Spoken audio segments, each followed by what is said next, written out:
May is National Horror Movie Education Month. But school is not in session because tonight is prom night. Stick around after the prom, kids. Because I've got questions. And I've got prizes to go with those questions. Some DVDs of Halloween 2. One of these could be yours of your choice if you get the question right. But for now, let's head over to the theater and take a look at prom night.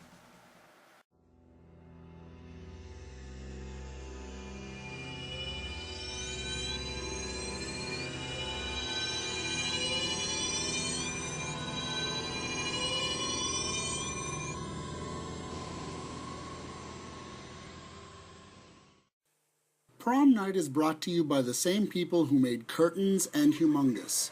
On the heels of Halloween, prom night takes the low road and borrows every convention established by the holiday classic, including the casting of a young Jamie Lee Curtis. Leslie Nielsen plays a dramatic role for the last time in this Canadian slasher. After Airplane, it was all comedy. Like most of the young slashers, Prom Night establishes its banality by giving us the standard prior tragedy plotline. I mean, who could blame them? Halloween made millions and was made for thousands. Prom Night wasn't made for very much more. Killer's gotcha! Here! Killer's here! Please! Kill! After a tragic accident during some type of twisted take on hide-and-go-seek, we're in for a ride we've been on quite a few times already. And remember, it's only 1980. We've got to get somebody quick. Are you crazy? They'll put us in jail. If we tell anyone, they'll say it's our fault. Who believe it was an accident? But what if, listen to me, we'll go home now and never ever tell anyone. No one but us will ever know. Jump ahead 6 years later, on the morn of what would have been her first high school prom, we meet Robin's family, still grieving from the loss of their beloved daughter and sister. Everyone except Mr. Hammond, of course, who clearly wants to be on his way. Note, she and her brother were twins. Mr. Hammond also happens to be the principal of his children's school. Now that the setup is complete, it's time to meet the red herrings. Kelly says he spies on the girls in the locker room, too. Sykes is not a peeping Tom. He may have been here for just a short time, but he's been checked out. Hello? Jude, Yes? can you come out to play? Prom Night succeeds when it makes cliché scenarios feel contemporary. The film might play dated, but it's an accurate depiction of its period, and it resonated with audiences. Getting closer, though. Prom Night fails when it attempts to trick the audience with overwrought plot diversions that seem silly and impossible, unless you're one of those people who are good at imagining what it would be like if such a perfect storm of events descended upon a town. But for me, that stretch of the imagination is asking too much. The film doesn't work hard enough for me to suspend my disbelief. Don't get me wrong, Prom Night delivers, but it's a knockoff of the bigger pizza chains. Last night, Murch escaped from the state hospital in Cleveland. He took a nurse and her car with him. The authorities in Cleveland say he's violent. It's Robin's day. Even the authorities in Cleveland didn't see this coming.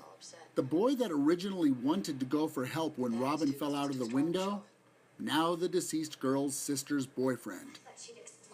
By the time we make it to prom, so much time has passed since anything pertinent has happened, it starts to feel like a bad teen comedy. It'll be okay as long as we stay on the dance floor. Stop in the trenches. Well, we'll be around if you need support.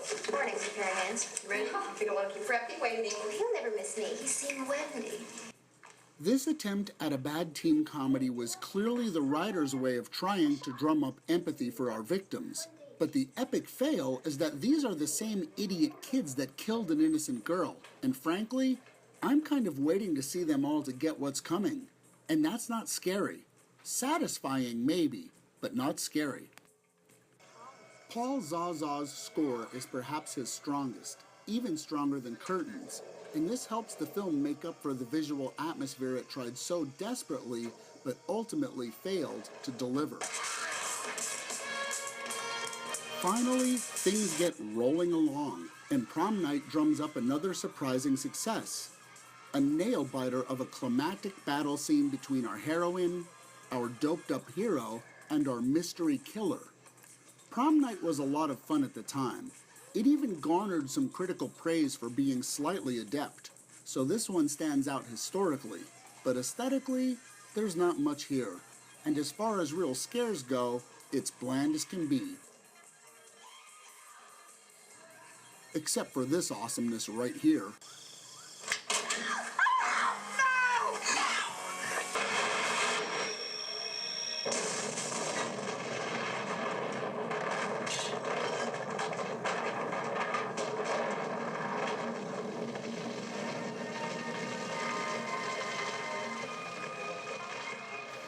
So, out of 5 slashes, Prom Night comes in at a solid slash and a half. I almost want to give it 2 slashes for its iconic status as a moment in time, but this really has little to do with the film itself, and Prom Night is kind of a bore. Unless you're taking the historic tour, skip this one. Completists, of course, you need to see it. Collectors, ditto. Now for tonight's trivia question. Jamie Lee Curtis became a horror commodity after her excellent turn in Halloween. It wasn't long before she was hailed a true scream queen, an icon of the early 1980s.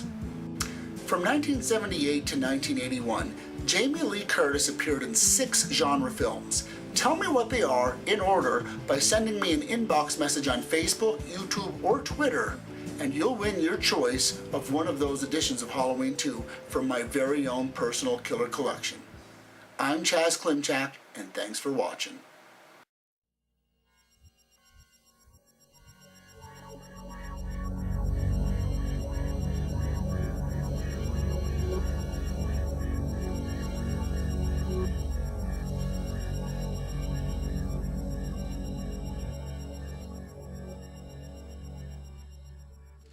Mr. Waba.